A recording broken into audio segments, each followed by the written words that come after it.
jelas ya Mas dan Mbak semua. Jadi memang hari ini adalah satu aksi lanjutan dari yang kemarin ketika kita melakukan jati diri, yang mana kita ingin menuntut manajemen dalam hal ini adalah Yoyo Sukawi untuk bisa mundur dari jabatannya. Karena kita melihat data 23 tahun dia memimpin PSIS, nggak ada prestasi sama sekali. Yang ada kita malah turun di divisi utama. Kayak gitu. Mungkin salah satu agendanya gitu. Yang kedua, karena kita bergabung dengan Aksi Kamisan, jelas kita tetap sangat marah gitu ya dengan kejadian polisi yang menembaki Gama kemarin, dan juga kita yang ditembak gas air mata pada saat kita menuntut untuk YS mundur di jati diri. Ya kita marah besar soal itu dan tuntutan itu.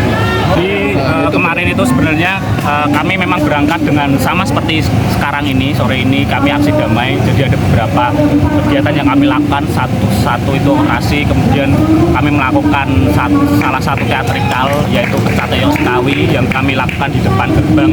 Kemudian kami melakukan aktivasi juga bermain bola di depan gerbang. Cuman pada saat itu ketika pertandingan yang ada di dalam selesai, kemudian polisi mulai menembakkan gas air mata dan water cannon, sehingga beberapa massa aksi yang sebenarnya memang datang untuk hanya aksi damai kemudian mau nggak mau juga ikut bubar dan dipukul mundur.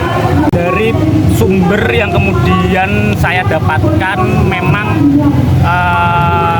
dari yang bersangkutan bilang bahwa itu peluru karet, dan hari ini sebenarnya kemarin itu ada informasi bahwa mau dioperasi gitu. Jadi memang kalau teman-teman mungkin nanti bisa melihat di akun media sosial Snack 2005 ada upaya untuk membuka donasi untuk proses operasi dari korban dari Snack Dam kemarin. Itu ada berapa yang kena?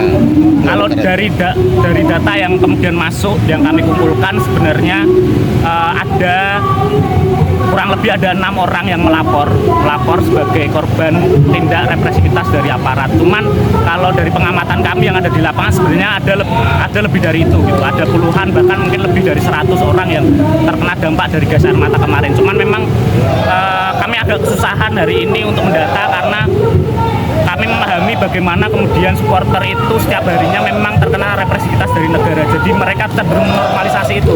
Mereka nggak tahu bahwa kemudian fungsinya melapor itu jadi penting karena ini jadi proses untuk mengadvokasi bagaimana kemudian aparat itu memang melakukan kekerasan terhadap warganya seperti itu. Sore hari ini sebetulnya kita merespon atas represivitas aparat yang dilakukan kepada teman-teman supporter. Jadi kita ngobrol, akhirnya kemudian kita sepakat bahwa sebetulnya kita sama-sama korban kekerasan negara. Dari situ kemudian kami sepakat untuk berdiskusi dan membangun kekuatan bersama untuk melakukan aksi dan melakukan peringatan terhadap aparat keamanan, dalam hal ini polisian, juga CEO PSIS yaitu Yoyo Sukawi, untuk kemudian menuruti tuntutan dari teman-teman supporter yaitu keluar dari atau menjual saham PSIS. Mungkin aku akan coba update teman korban yang supporter kemarin yang kena peluru karet sudah berhasil ditangani dan berhasil diobati begitu.